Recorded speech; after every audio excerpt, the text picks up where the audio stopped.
નમસ્કાર ખેડૂત મિત્રો, સ્વાગત છે આ બધા મિત્રોનો અમારી યુટ્યુબ ચેનલમાં। તો મિત્રો, જાણીતા વેધર એનાલિસ્ટ અશોકભાઈ પટેલ દ્વારા તારીખ 1 થી 8 મે સુધીની મોટી આગાહી કરવામાં આવી છે।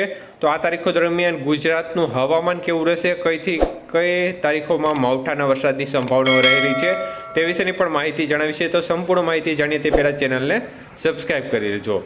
તો મિત્રો, અશોકભાઈ પટેલે ગત આગાહીમાં જણાવ્યું હતું તે મુજબ 26 થી 30 એપ્રિલ દરમિયાન હીટવેવનો માહોલ જોવા મળ્યો છે અને તેને અનુસંધાને મહત્તમ તાપમાન છેલ્લા 2-3 દિવસમાં 45 ડિગ્રીની રેન્જ સુધી જોવા મળેલ છે।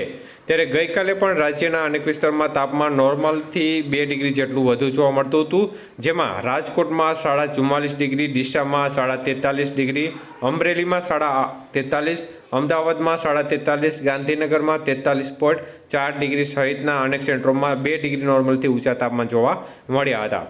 ત્યારે 1 થી 8 મે સુધીની આગાહી કરતા અશોકભાઈ પટેલ જણાવે છે કે આગાહીના સમયમાં પવનની દિશા અને ગતિ મુખ્યત્વે પશ્ચિમી પવનો રહેવાની શક્યતાઓ છે અને કેટલાક દિવસોમાં વાતાવરણમાં અસ્થિરતા હોવાને કારણે પવનની દિશામાં અસ્થિરતા પણ જોવા મળી શકે છે। પવનની ઝડપ 10 થી 15 કિલોમીટરની રહેશે, જ્યારે ઝાટકાના પવનો 20 થી 35 કિલોમીટરની રહેશે।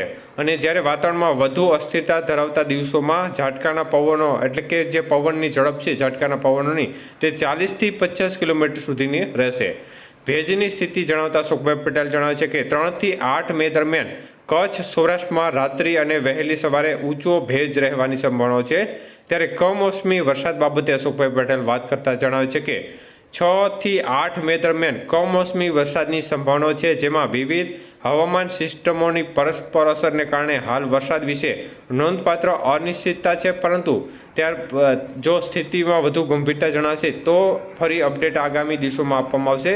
તો આકાશી સ્થિતિની વાત કરતાં તેઓ જણાવે છે કે 3 મે સુધી મુખ્યત્વે આકાશ ચોખ્ખું રહેશે, પરંતુ 4 અને 5 મેના દિવસે વિખરાયેલા વાદળો જોવા મળી શકે છે અને 6 થી 8 મે દરમિયાન વાદળ આવરણ વચ્ચે તેવી સંભાવનાઓ તેમણે વ્યક્ત કરી છે।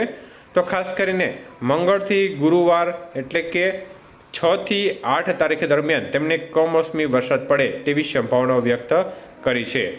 તો હાલ જે તાપમાન છે તે સામાન્ય મહત્તમ તાપમાન મોટાભાગના કેન્દ્રોમાં 41.5 ડિગ્રી ગણાય, ત્યારે અનેક સેન્ટરોમાં તાપમાન અત્યારે 40 થી લઈ અને 42 ડિગ્રીની રેન્જ વચ્ચે જોવા મળી રહ્યું છે।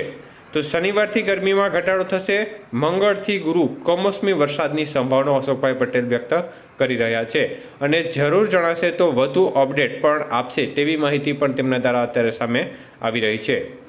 આભાર।